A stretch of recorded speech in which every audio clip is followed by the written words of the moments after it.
महाराज की जय हो। क्या बात है? महाराज, परशुराम और उसके सहयोगियों ने हमारी उत्तरी सीमा पर बने शस्त्रागार को आग लगाकर जला दिया। क्या? महाराज, महाराज, महाराज, परशुराम ने हमारी पश्चिमी सीमा पर स्थित शस्त्रागार पर आक्रमण करके उसे लूट लिया। परशुराम? परशुराम? ये क्या आतंक मचा रखा है उसने? महाराज, नगर के मध्य स्थित शस्त्रागार को भी जलाकर राख कर दिया। क्या?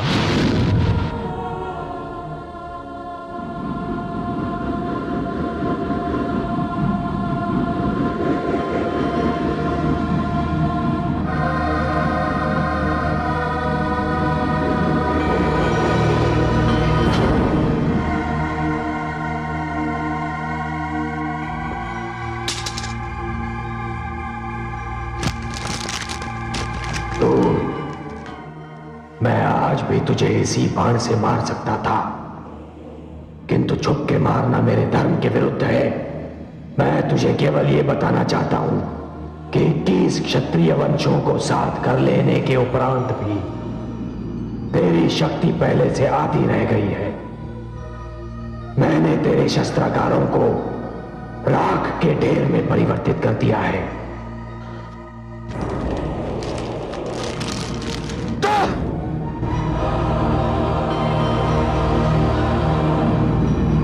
परशुराम,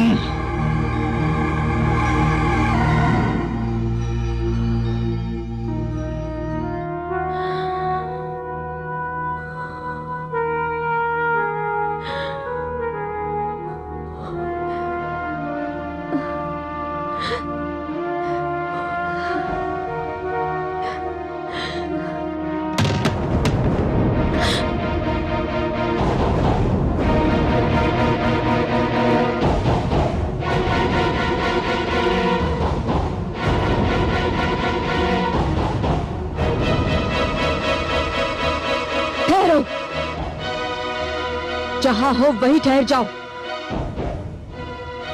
क्यों आए हो यहाँ पर? देवी, हम यहाँ कोई उत्पात नहीं मचाना चाहते। अनामिका को हमें सौंप दीजिए। हम शांतिपूर्वक यहाँ से लौट जाएंगे। अनामिका का नाम अपने अपवित्र अधरों पर लाने का साहस भी कैसे किया तुमने? जानते हो अनामिका कौन है? पुत्रवधू है वो मेरी। एक माता से ये कहते हुए तुम्हें लज्जा ना आई कि अपनी पुत्री को तुम जैसे नीच और व्यभिचारियों को सौंप दे? चले जाओ यहाँ से, चले जाओ। हम आपको विश्वास दिलाते हैं कि हम अनामिका देवी को कोई कष्ट नहीं पहुंचाएंगे। हम तो केवल उनको यहाँ से... बस कहा ना, चले जाओ यहाँ से। आप हमें बल प्रयोग पर विवश कर रही हैं देवी। मेरे मृत शरीर पर पांव रखकर ही तुम मेरी पुत्रवधू को छू सकते हो।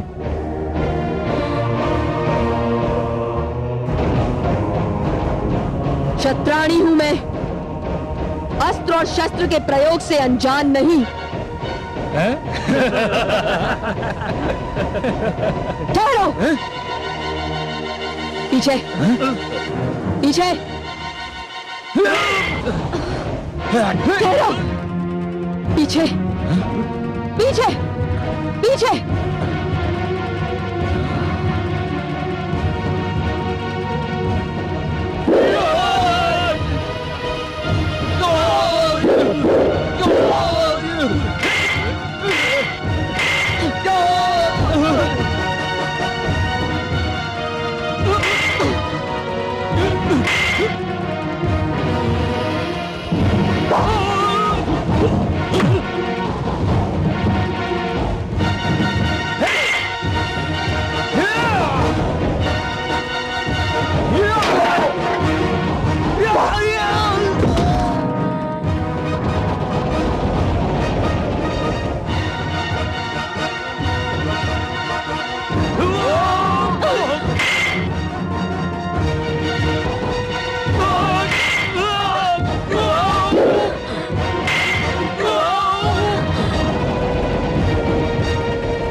माता, अब तुम्हें अपनी रक्षा स्वयं करनी है।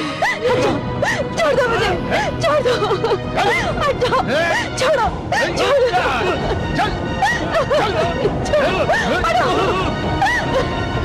हटो, मेरे पास मत आना, हटो, मेरे पास आने की कोशिश मत करना।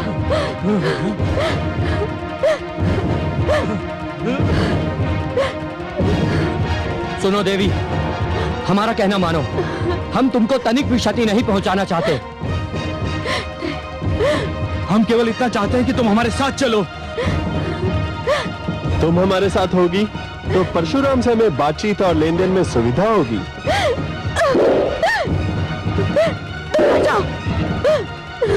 तुम साथ होगी तो परशुराम हमें कोई भी क्षति पहुंचाने से पहले 100 बार सोचने पर विवश हो जाएगा। तुम्हें साथ ले जाने का हमारा कोई दूसरा अभिप्राय नहीं है। नहीं, मैंने उनकी शक्ति बनने के लिए जन्म लिया है दुष्टों, उनकी दुर्बलता बनने के लिए नहीं। यदि मेरे कारण उनके अभियान की गति क्षीण हो, उनका निश्चय दुर्बल पड़े या उनकी शक्ति में कमी आए, तो मैं ऐसा कदापि होने नहीं दूंगी, कदापि होने नहीं दूंगी। यदि तुम मेरे जीवन को राम का रोष मिटाने के लिए प्रयोग करना चाहते हो, तो मेरा ये जीवन राम पर बलिदान।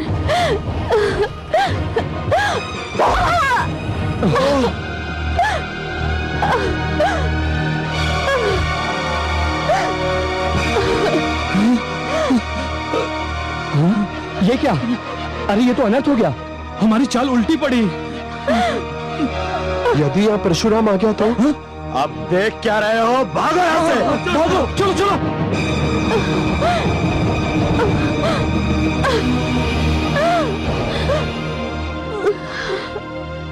अनामिका, अनामिका, ये तुमने क्या किया पुत्री? मैंने अपने मान सम्मान और राम की शक्ति की रक्षा की है माते, मुझे क्षमा कर दीजिएगा। क्षमा कर दूं? तुमने ऐसा क्या किया है पुत्री? मैंने आपसे झूठ कहा था। कैसा झूठ? यही कि मैंने आपके पुत्र से विवाह कर लिया। मैं सदैव उनसे प्रेम करती रही, किंतु विवाह न कर सकी। पुत्री, मैं तो तुम्हें पुत्रवधू मान चुकी हूँ और अब तुम ही मेरी पुत्रवधू रहोगी।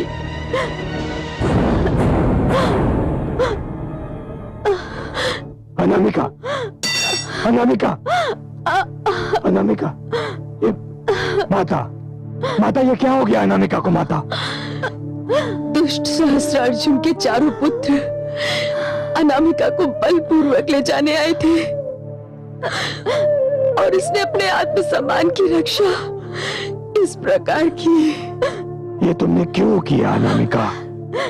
अनामिका, तुमने ये क्यों किया? तुम आ गए राम, मैं तुम्हें देखे बिना मरना नहीं चाहती थी। अनामिका, मैंने तुमसे कहा था ना, कुछ नेत्र बड़े ही ढीठ होते हैं, प्रतीक्षा ही करते रहते हैं, चाहे पथरा ही क्यों ना जाए। मेरा सौभाग्य है कि तुम मेरे नेत्रों के पथराने से पहले ही आ गए।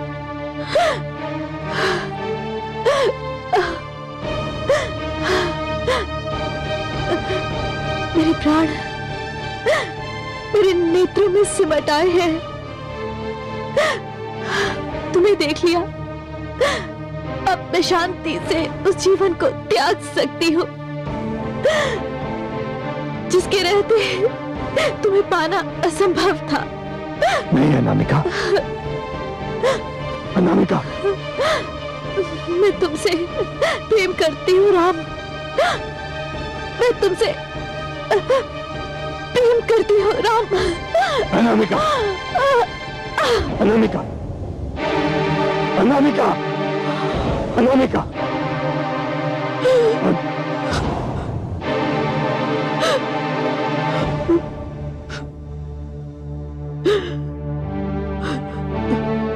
यह अन्याय है अनामिका, यह अन्याय है।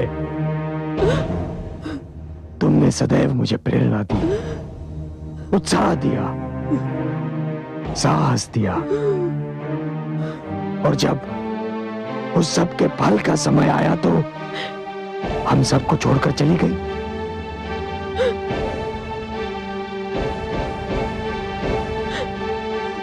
अनामिका, तुम सदैव मेरे संग रहोगी, मेरे मन में क्रांति की अग्नि बनकर, मेरे नेत्रों में प्रतिशोध की ज्वाला बनकर, और मेरे रोम रोम में युद्ध की ललकार बनकर। सहस्रार्जुन! मूर्खो, तुमने मेरी कठिनाइयां और भी बढ़ा दी हैं। अनामिका का अपहरण करने का परामर्श तुम्हें किसने दिया था? हमने स्वयं ही आपस में परामर्श करके ये निर्णय लिया था। किंतु क्यों? क्या चाहते थे तुम अनामिका का अपहरण करके? हमारा विचार था कि अनामिका परशुराम से प्रेम करती है। यदि वो हमारे हाथ आ गई तो हम परशुराम पर आपसे युद्ध करने के स्थान पर संधि के लिए दबाव डाल सकेंगे। मूर्खो तुम सब! इसका अर्थ यह हुआ कि तुम अपने शत्रु को पहचानते ही नहीं। परशुराम कोई साधारण व्यक्ति नहीं है जिस पर दबाव डाला जा सके।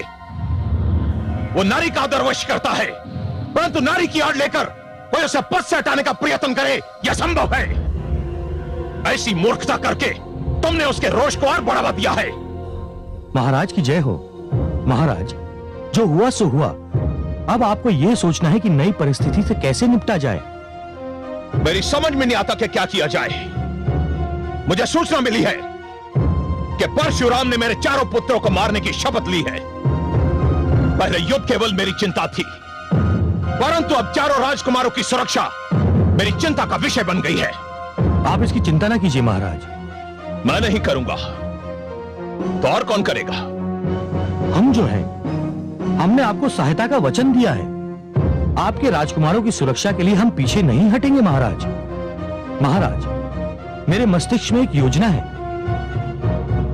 आप अपनी योजना बताइए। चारों राजकुमारों को महेशमती क्षेत्र से दूर किया जाए, और किसी को यह ना बताइए कि राजकुमार कहां गए। एक राजकुमार का उत्तरदायित्व तो मैं लेता हूं महाराज। मैं उन्हें अपने राज्य में सेनानियों के साथ भेजूंगा, जहां वो सुरक्षित हो जाएंगे, और शेष 3 राजकुमारों का उत्तरदायित्व हम लेंगे। क्यों मित्रों? हमें स्वीकार है। हमें भी स्वीकार है। धन्यवाद मित्रों, तुमने मेरी चिंता का बोझ हल्का कर दिया है। मैं तुम सबका आभारी हूं।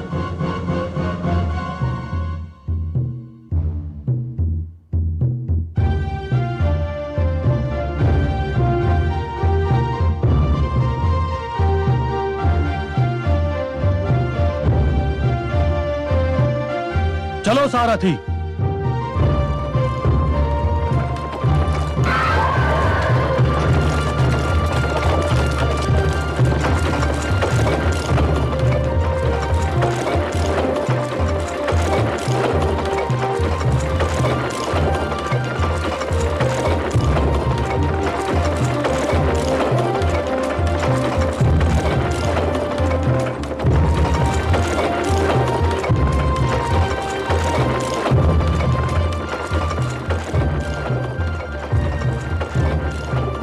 अब चिंता की कोई बात नहीं। हमारे नरेश के क्षेत्र में पहुंचते ही आपके सिर से हर संकट टल जाएगा। किंतु आपके नरेश का क्षेत्र यहां से दूर है। तो क्या हुआ? यदि मार्ग में ही कुछ हो गया? अरे नहीं, ऐसा भी क्या। यदि ऐसा कुछ हुआ तो मैं हूं ना आपके साथ। आपकी रक्षा के लिए मैं अपने प्राण न्यौछावर कर दूंगा। और हमारे महाराज की सेना में मेरे जैसा दूसरा सेनानी मिलना दुर्लभ है। मेरे इस खड़क को शत्रु का रक्त पीने का काफी अभ्यास है। वैसे मैं 10-12 को तो अकेला संभाल सकता हूं।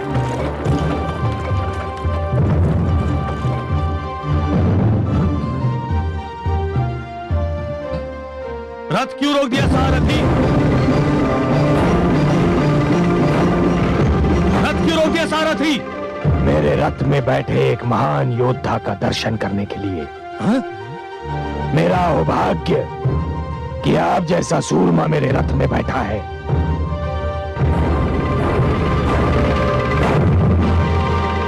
परशुराम,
शंभो!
महिष्मति के राजकुमार का स्वागत है। प्रणाम।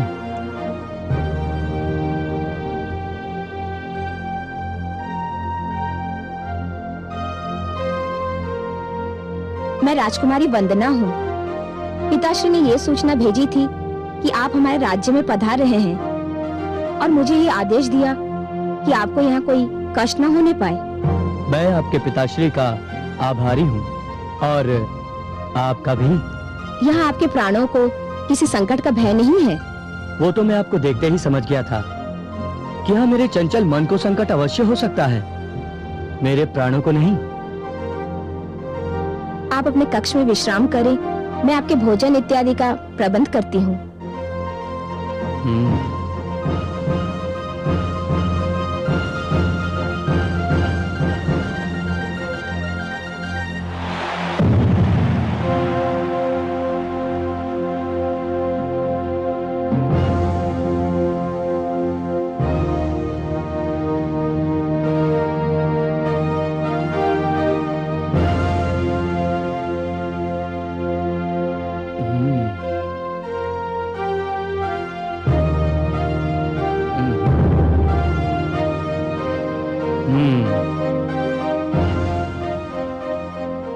भगवान मुझ पर कृपालु है, मुझे अपने राजभवन से दूर करके ऐसे स्थान पर पहुंचा दिया जहां सौंदर्य है, मन बहलाने के साधन है और विश्राम करने का उत्तम प्रबंध है। कम से कम यहाँ परशुराम से संकट तो नहीं। परंतु मृत्यु का है। कौन है? कौन बोला? कौन है?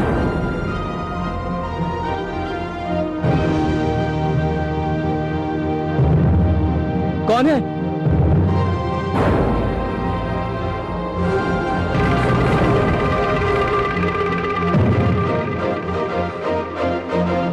कौन है वहां पर? सामने आओ। मैं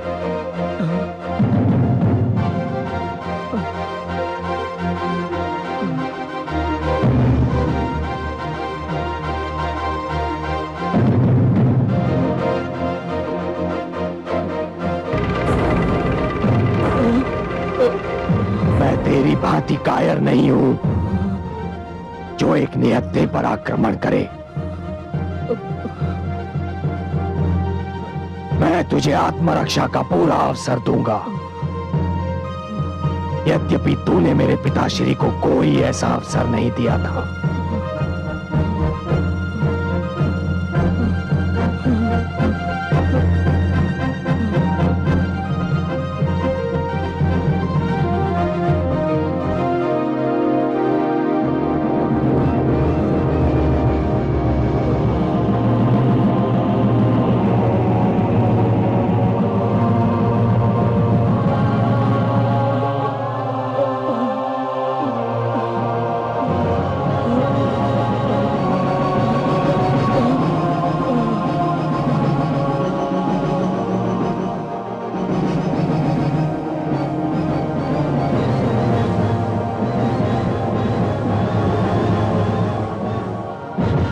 उठा तलवार। नहीं। उठा तलवार। नहीं नहीं। उठा तलवार।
कहिए ब्राह्मण, कहाँ से आए हो आप?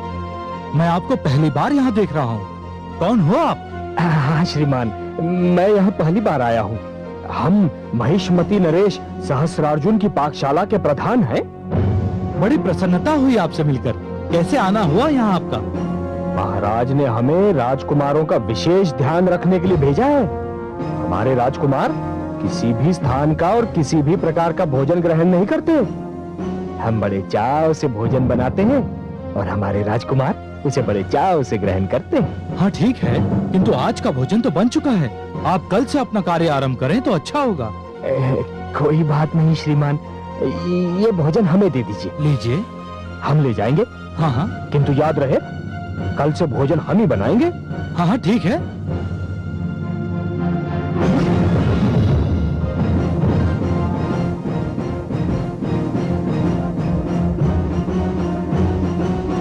द्वारपाल, हटिए हटिए। कहाँ जा रहे हो आप? अरे राजकुमारों को भोजन कराने। तनिक पकड़िए, पकड़िए, ठीक से पकड़िए, ठीक से पकड़िए।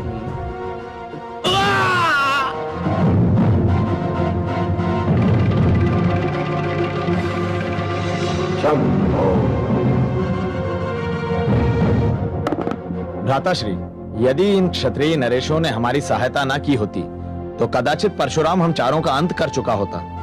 लगता है कि अनामिका के अपहरण का निर्णय करके हम चारों ने कोई बहुत बड़ी भूल की थी। नहीं अनुज, भूल हमारे निर्णय में नहीं, हमारे अनुमान में थी। अर्थात? यदि अनामिका हमारे हाथ आ जाती तो निसंदेह हम परशुराम को शांति वार्ता के लिए बाध्य कर सकते थे, किंतु हमने यह अनुमान नहीं किया था कि अनामिका अपने आदर की रक्षा के लिए आत्महत्या भी कर सकती है। वो अपने आदर को इतना महत्व देती है कि आदर की रक्षा कैसे की जाती है ये तो वही जानते हैं जिन्हें ईश्वर ने आदर और सम्मान का बहुमूल्य धनकोष प्रदान किया हो। तुम जैसे निर्लज्ज क्या जाने कि संसार में आदर और सम्मान की क्या महत्ता है। कौन हो तुम? आश्चर्य है कि अपनी मृत्यु को इतना निकट देखकर भी उसे पहचान नहीं पा रहे हो। परशुराम,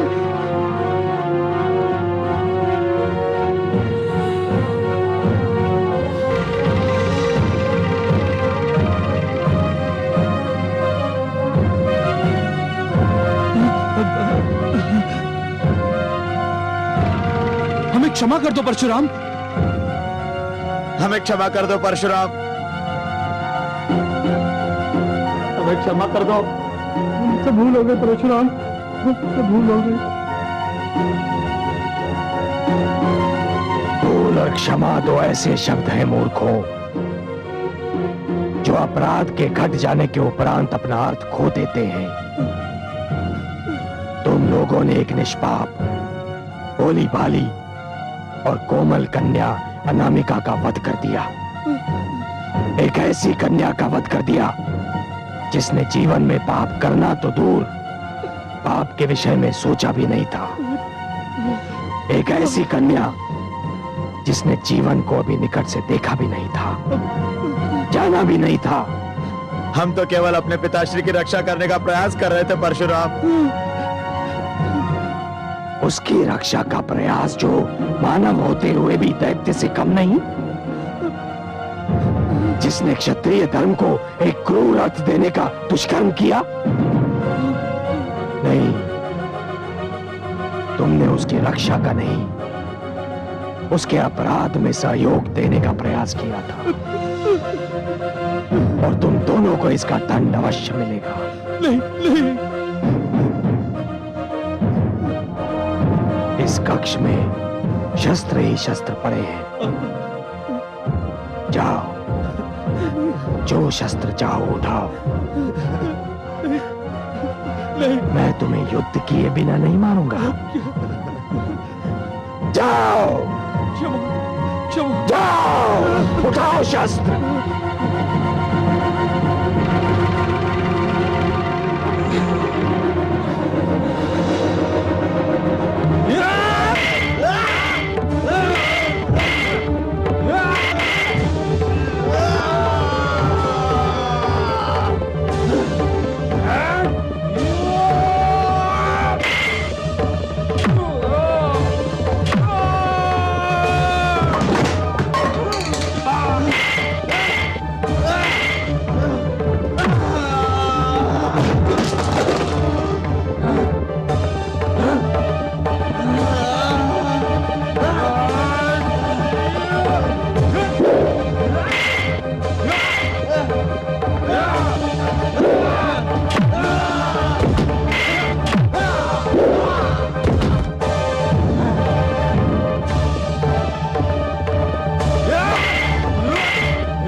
परशुराम मुझे क्षमा कर दो, मुझे क्षमा कर दो परशुराम। मैं जीवन भर तुम्हारा दास बन के रहूंगा परशुराम, मुझे क्षमा कर दो। नहीं, मुझे क्षमा कर दो, मुझे क्षमा कर दो, मुझे क्षमा कर दो परशुराम, मुझे क्षमा कर दो, मुझे क्षमा कर दो। मैं जीवन भर तुम्हारा दास बन के रहूंगा परशुराम। नहीं नहीं नहीं नहीं नहीं, मुझे क्षमा कर दो, मुझे क्षमा कर दो परशुराम, परशुराम मुझे क्षमा कर दो।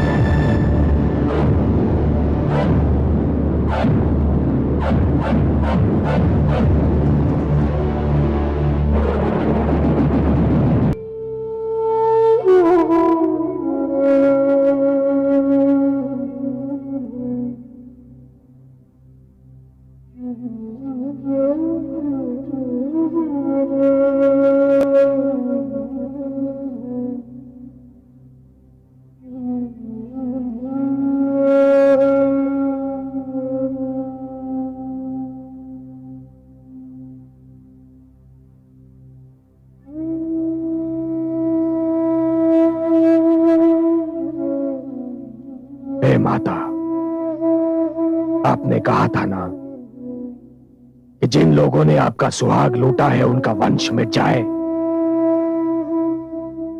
मैंने उनके वंश के नाश की राह पर प्रथम पग धर लिया है माते।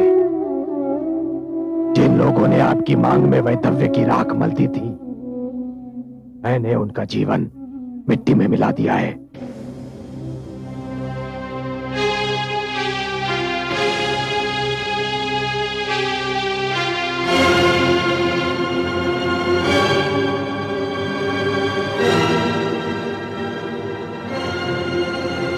माता, अब तो आपके हृदय को शांति मिली।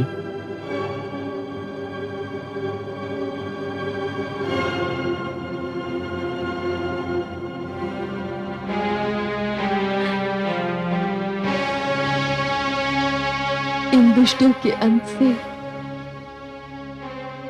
मेरा लूटा हुआ सुहाग तो नहीं मिल सकता पुत्र, किंतु मुझे हर्ष अवश्य है कि पाप और अन्याय को दंड मिल गया है। नहीं तो हर बलवान यही समझता कि निर्बल पर अत्याचार के विरोध का प्रचलन समाप्त हो चुका है। माता, मैं यही बात सिद्ध करना चाहता था माता, कि हर निर्बल पर अत्याचार करने वाला बलवान ये जान ले कि निर्बल और उसके बीच कोई परशुराम भी आ सकता है, जो उसका विरोध भी कर सकता है, उसका अंत भी कर सकता है। किंतु पुत्र, जब तक आवश्यकता ना हो विरोध ना ही करें तो अच्छा है। मैं तुम्हें दोष नहीं देती, किंतु यदि एक ऋषि पुत्र की दृष्टि से करुणा ही चली गई तो ये समस्त संसार के लिए बहुत ही दुखद घटना होगी। मुझे आज भी मेरे पति के सिद्धांतों से प्रेम है, और सत्य कहूं तो ये प्रेम अब और भी बढ़ गया है। बातें, आप मुझे दोषी समझ रही हैं? नहीं पुत्र, मैं किसी को दोषी नहीं समझती, ना तुम्हें और ना ही अपने स्वर्गीय पति को। नियति के लेख को दोष देना व्यर्थ है। पर माता, कदाचित आपको ज्ञात नहीं है कि मैं इस संसार में एक निश्चित लक्ष्य लेकर आया हूं। अभी तो मुझे उन क्षत्रियों के रक्त से पिताश्री का तर्पण करना है माता, जिन्होंने समस्त ऋषिगण का जीवन नरक बना दिया था, जिन्होंने विद्यार्थियों के हाथों से पुस्तकें और आचार्यों से उनका धीरज छीन लिया था। माता, मैंने सरियानावत में जो कुंड बनाया है उस कुंड को क्षत्रियों के रक्त से भरना है। मैंने आपको यह वचन दिया था माता, और वो वचन मैं अवश्य निभाऊंगा। माता, बस मुझे आपका आशीर्वाद चाहिए माता, आपका आशीर्वाद।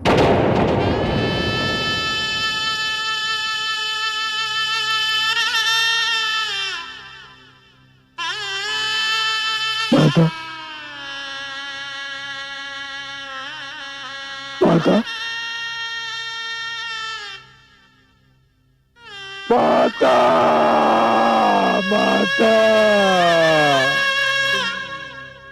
माता, माता, माता, माता। अनुज, क्या हुआ इनको? माता हमें छोड़कर चली गई बंधु। नहीं, माते, माते, माते, माते, माते। नहीं बंधु, नहीं, अश्रु मत बहाओ। वीरांगना की मृत्यु पर अश्रु बहाना उसकी वीरता का अनादर करना है।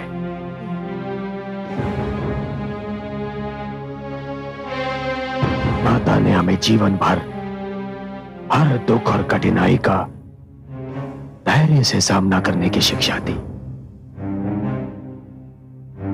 और ऐसी वीर स्त्री की आंखें बंद होते ही हम उसी की दी हुई शिक्षा को भुला देंगे? नहीं, नहीं। किंतु अब हम आशीर्वाद किससे मांगेंगे? कौन देगा हमें आशीर्वाद? माता तो हमें आशीर्वाद देकर गई है बंधुओं।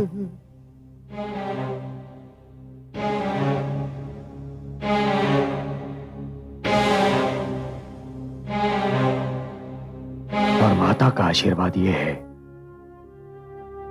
कि अब जब हम अत्याचार से युद्ध करें तो हमें यह ध्यान न रहे कि हमारी माता की सुरक्षा कौन करेगा।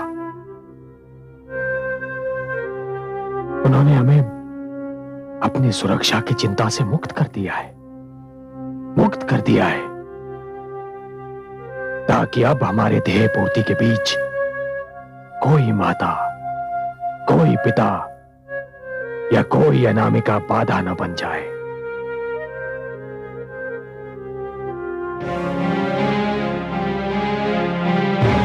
अब मेरे लिए संसार में केवल दो ही वस्तुएं बची है, सहस्रार्जुन का शीश और मेरा परशु।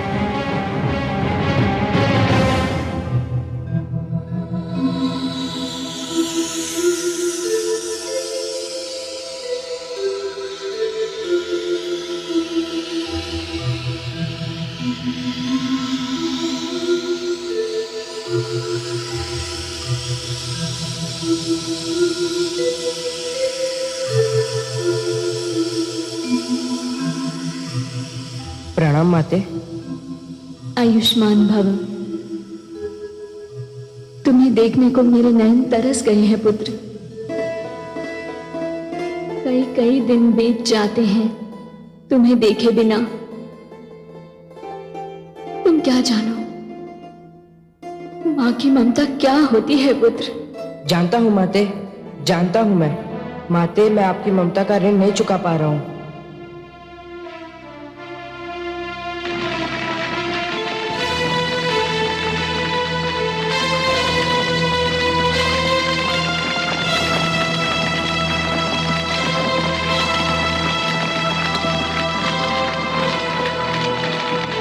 पुत्र, कहीं भावना की धारा में तुम बह तो नहीं गए ना?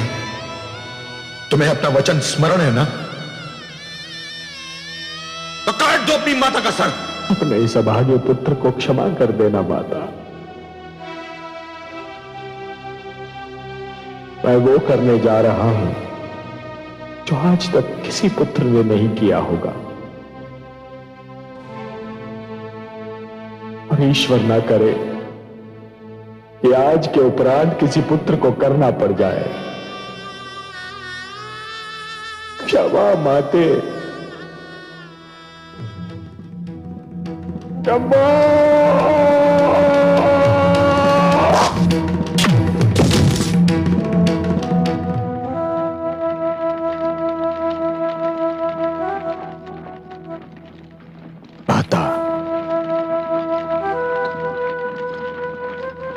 अंतिम विदा देने आया हूं माता। मेरा प्रणाम स्वीकार कीजिए।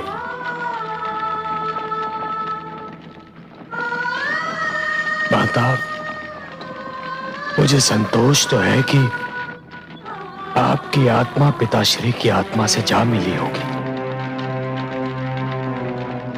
परंतु ये न समझिए माता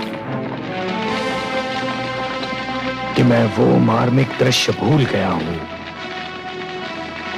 जब पिताश्री की मृत्यु पर आपने 21 बार अपनी छाती को पीट कर विलाप किया था। मैं एक एक करके 21 बार क्षत्रियों के रक्त से सरयानावर्त कुंड को भरूंगा और शत्रु के रक्त से पिताश्री और आपका तर्पण करूंगा।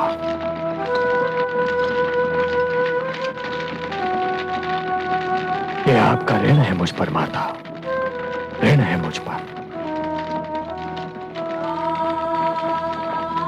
मुझे आपकी शपथ माता, आपकी शपथ, यदि मैं ऐसा ना करूं तो घोर नरक में चला जाऊं और ऋषि जमदग्नि तथा देवी रेणुका का पुत्र ना कहलाऊं।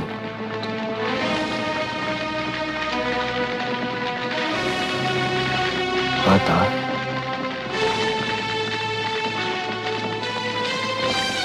आज अपने आप को एकदम अकेला महसूस कर रहा हूं माता। अकेला पड़ गया हूं क्योंकि आप तो वो माता है जिसने अपने पुत्र की हर त्रुटि और सारे अपराध हंसते हंसते क्षमा कर दिए। माता, हर पुत्र का प्रथम संस्कार माता के हाथों होता है और माता का अंतिम संस्कार पुत्र के हाथों। यह अग्निदान स्वीकार कीजिए माता। यह अंतिम अग्नि संस्कार स्वीकार कीजिए।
माताश्री,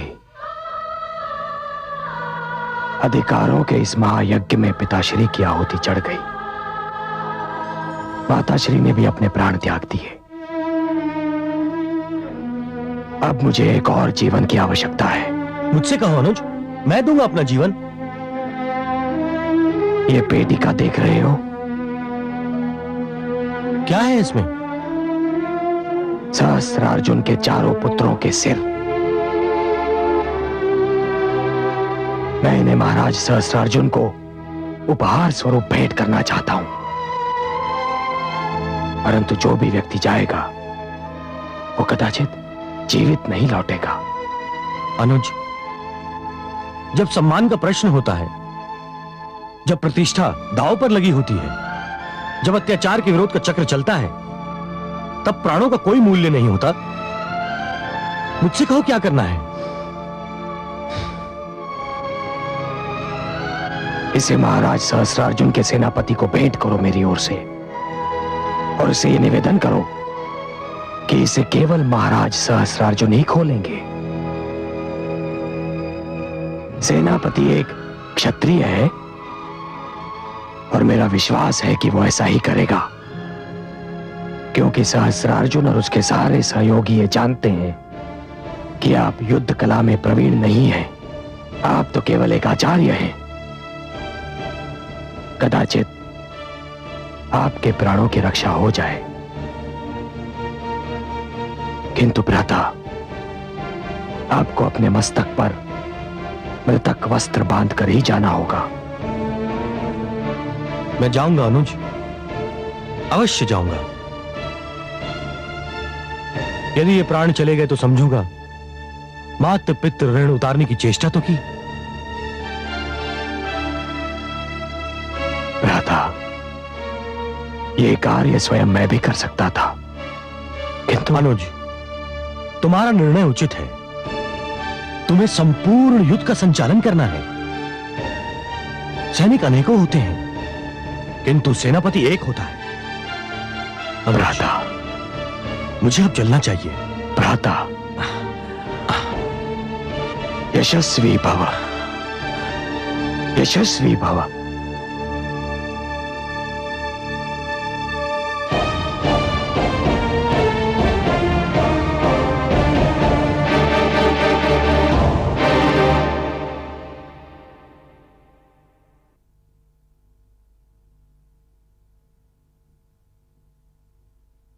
आइए आचार्य कलश। सेनापति विशाल, मैं महाराज सहस्त्रार्जुन के लिए परशुराम की ओर से यह पेटिका लेकर आया हूं। इसमें महाराज के लिए एक भेंट भी है और एक संदेश भी। क्या है इसमें?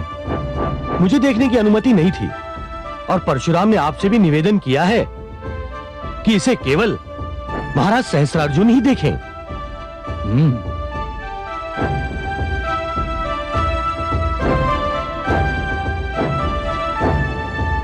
पेटिका की बनावट देखकर तो ऐसा लगता है कि परशुराम ने हमारे महाराज के लिए कोई अनमोल भेंट भेजी है, और राज की सैनिक तैयारियां देखकर घबरा गया है परशुराम। एक सशस्त्र बड़ी सेना का सामना करना इतना सरल नहीं होता आचार्य कलश। यह पेटिका आप द्वारा लाई गई है, इसलिए मुझे इसमें कुछ भी संदेह योग्य नहीं लगता।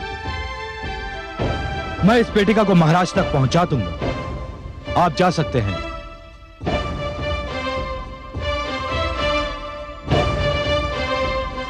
सैनिकों, यह पेटिका को उठाकर मेरे साथ चलो।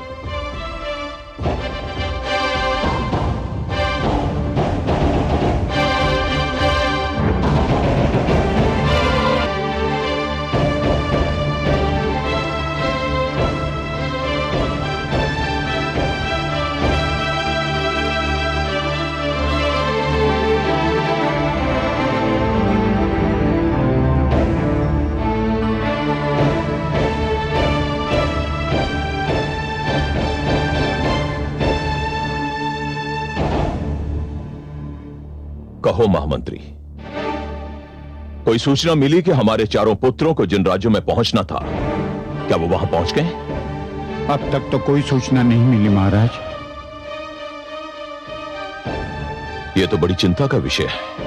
ऐसा नहीं है महाराज, कभी कभी सूचना का न मिलना ही अच्छी सूचना होती है। चारों राजकुमार सकुशल होंगे, ईश्वर करे ऐसा ही हो।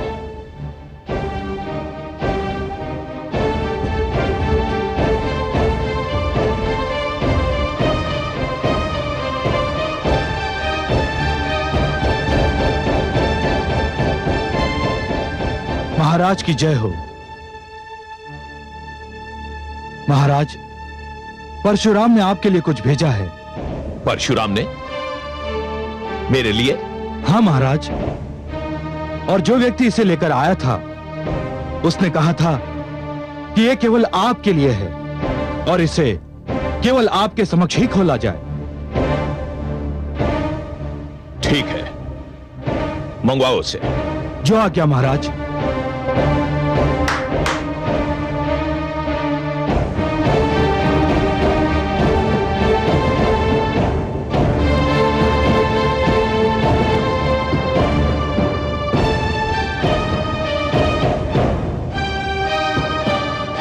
खोलो इसे।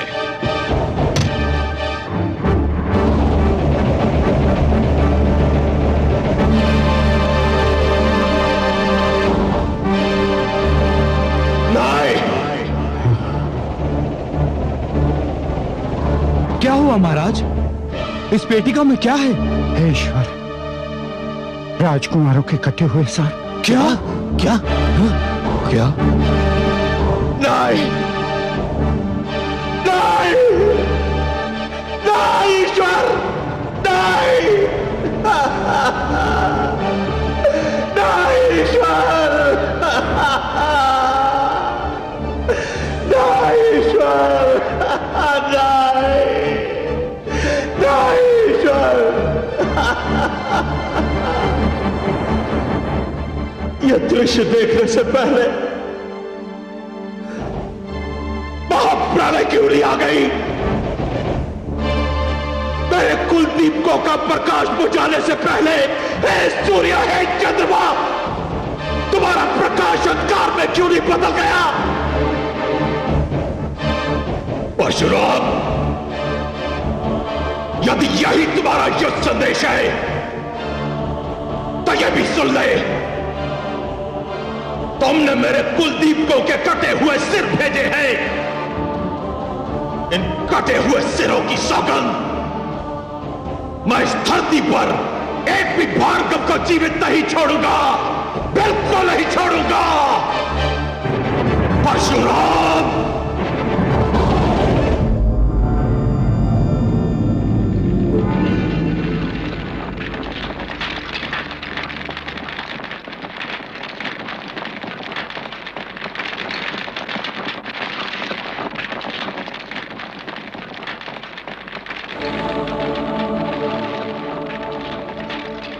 मैं अपने वंश के कुलदीपकों को बुझता हुआ देख चुका हूं। आज उनकी जलती हुई चिताएं भी देख रहा हूं। मेरे वीर पुत्रों, मैं नहीं जानता कि तुम्हें अपने कर्मों का दंड मिला है या तुम्हें मेरे कर्मों का दंड मिला है। मेरा दुर्भाग्य तो यह है कि मैं तो तुम चारों के मृत शरीर भी प्राप्त नहीं कर सका। तुम्हें अग्नि देने के पश्चात आज जीवन में पहली बार मैं पीछे मुड़कर देख रहा हूं पुत्रों। जीवन में पहली बार पीछे मुड़कर देख रहा हूं।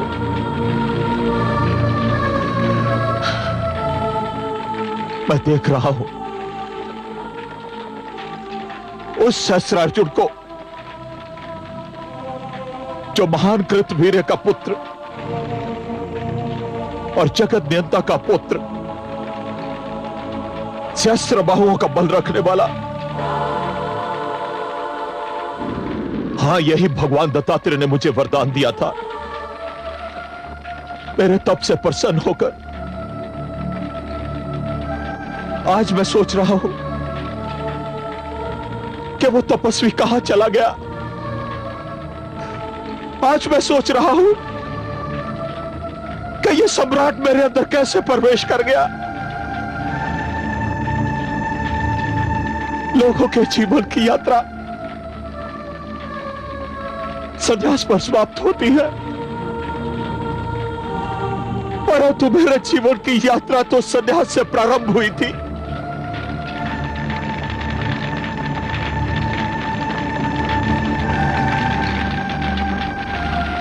भूल कहां हुई है? ये भूल हुई है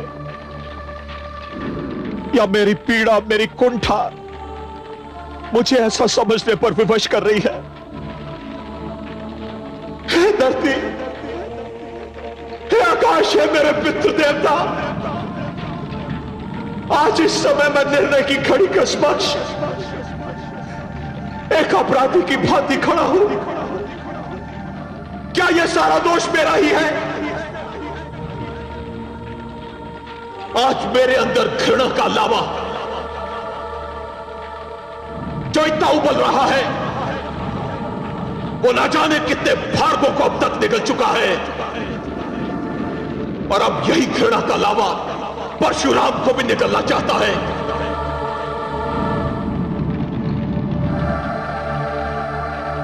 हाँ महाराज, यही सत्य है। जो व्यक्ति अपने अस्तित्व की रक्षा के लिए युद्ध नहीं करता, उसे इतिहास भूल जाता है। भार्गव जिस प्रकार अपने अस्तित्व का संघर्ष कर रहे हैं, उसी प्रकार हम क्षत्रिय भी अपने अस्तित्व के लिए एक भयानक नरसंहार करेंगे। इस समय आप अकेले नहीं, आपके साथ 21 महाशक्तियां हैं।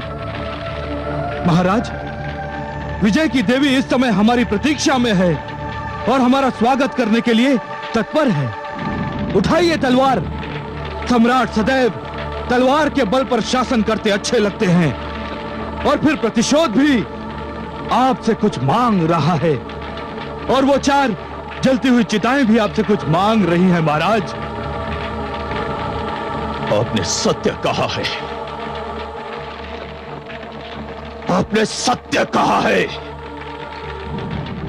मैं आप लोगों का आभारी हूं।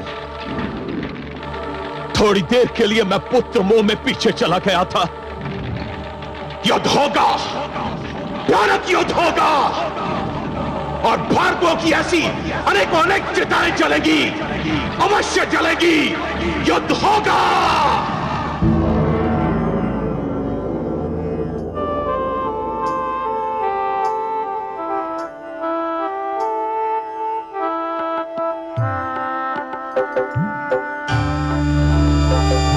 नारायण नारायण।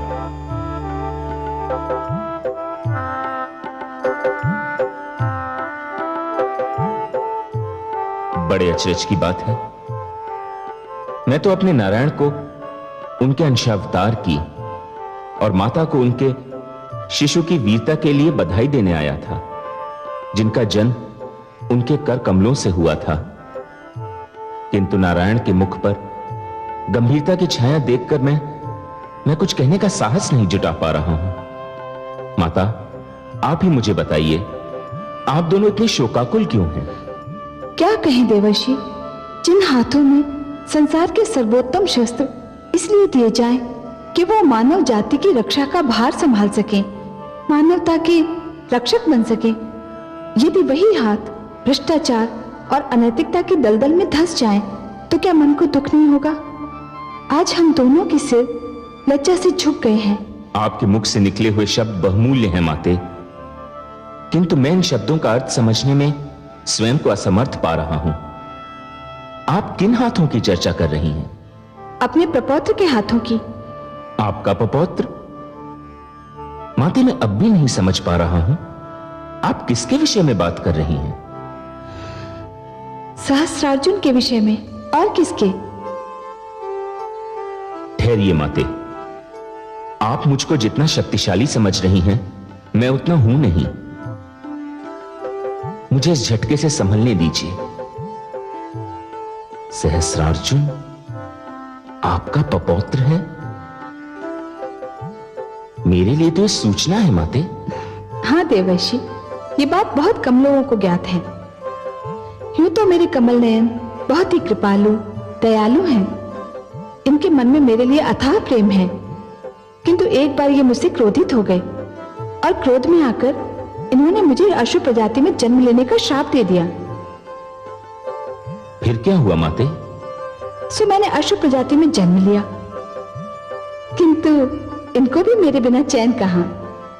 थोड़े ही दिनों के पश्चात इन्होंने स्वयं भी अशु प्रजाति में जन्म लिया और मुझसे विवाह किया। नारायण नारायण, आज तो लग रहा है मेरे मस्तिष्क में भूकंप आ रहा है। ये मैं क्या सुन रहा हूं माते?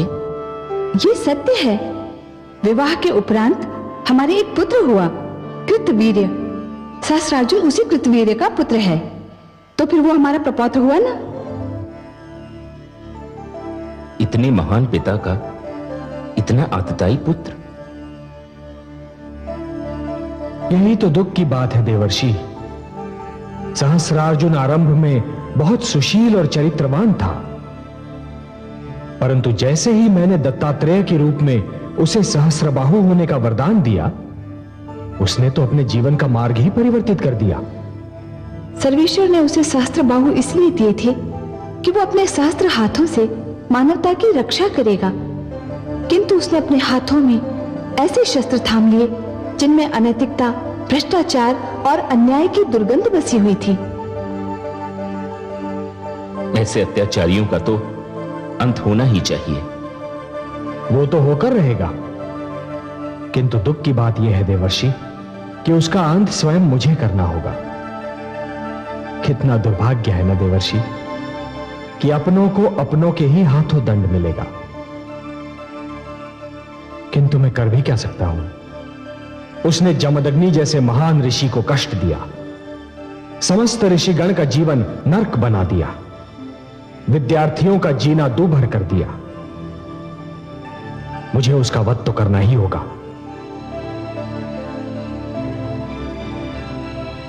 हे देवर्षि, जिस प्रकार शरीर का कोई भाग यदि सड़ जाए तो समस्त शरीर को बचाने के लिए उस भाग को काटना ही पड़ता है, उसी प्रकार यदि घर के दीपक से ही घर को आग लग जाने का संकट हो तो उस दीपक को अपने ही हाथों बुझाना भी पड़ता है। मुझे सहस्रार्जुन का वध करना ही होगा। और देवर्षि, सिद्धांत रूप में तो आवश्यकता पड़ने पर मैं स्वयं अपना वध भी कर सकता हूं। और आज तो अंतिम निर्णायक युद्ध है। हां महादेवी, जब क्षत्रियों ने अपना कर्म छोड़ दिया तो भार्गवों को भी अपना धर्म छोड़ने पर विवश होना ही पड़ेगा। हे सर्वेश्वर, आपकी लीला अपरंपार है। नारायण नारायण।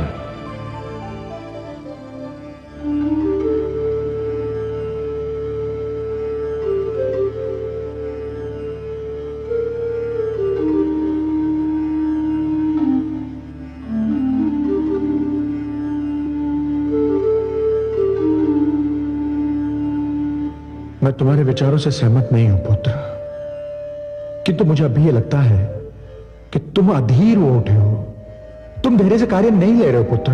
आप जिसे धैर्य कहते हैं, मुझे उस पर आत्महत्या का संदेह होता है।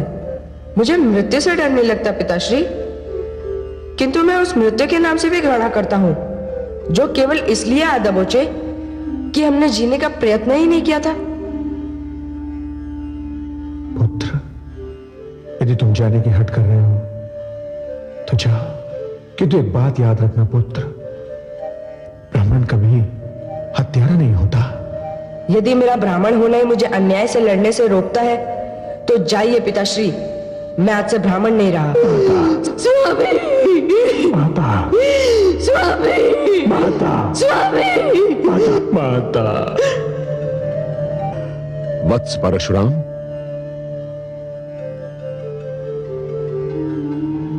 ब्रह्मर्षि वशिष्ठ, चरण वंदन। कल्याणमस्तु। किन विचारों में खोए हुए थे वत्स? ब्रह्मर्षि, मैं अपने बाल्यकाल से माता रेणुका के निधन तक की एक एक घटना का मूल्यांकन करने की चेष्टा कर रहा था। मेरा सौभाग्य कि आपके दर्शन हुए। आप कब आए ब्रह्मर्षि? अभी अभी। वत्स परशुराम, जीवन के मार्ग पर चलते हुए हर नई घटना का मूल्यांकन करते समय पीछे मुड़कर अवश्य देख लेना चाहिए। जिस प्रकार वनराज सिंह हर 10 पग चलने के पश्चात पल भर को रुकता है, स्थिति को आंकता है और फिर पीछे मुड़कर देखता है।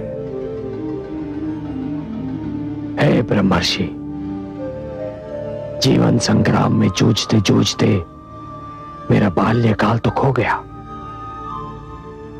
और आयु के रथ के पहिए में मेरे युवा काल का उत्तरीय इस प्रकार उलझ गया है ब्रह्मर्षि कि मैं समझ नहीं पा रहा हूं कि क्या करूं।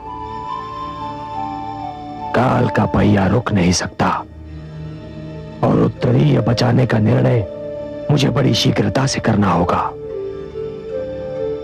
हे ब्रह्मर्षि, आप ही बताइए कि कहीं मैं सहस्रार्जुन से असीम घृणा के कारण कोई पाप या कोई अनर्थ तो नहीं कर रहा। मुझे प्राण लेने या प्राण देने का निर्णय करना है ब्रह्मर्षि, मेरी सहायता कीजिए। बड़ा ही शुभ हुआ वत्स परशुराम कि मैं तुमसे मिलने आ गया।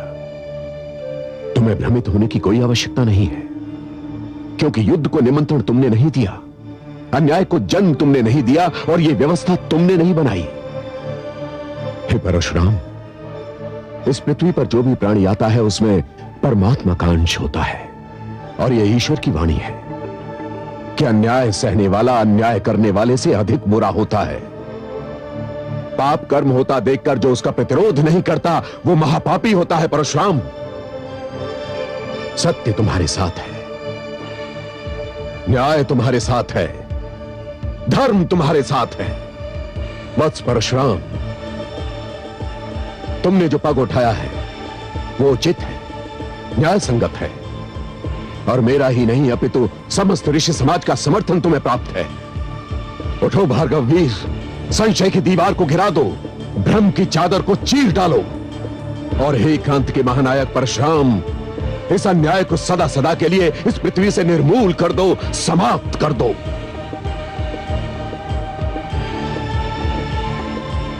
हे ब्रह्मर्षि वशिष्ठ, इस समय आपका आगमन सचमुच ही बहुत शुभ है।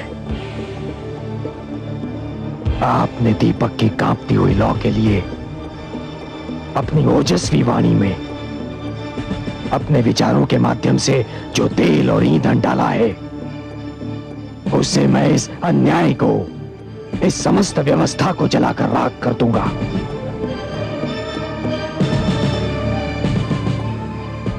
मुझे आशीर्वाद दीजिए। विजयी भव।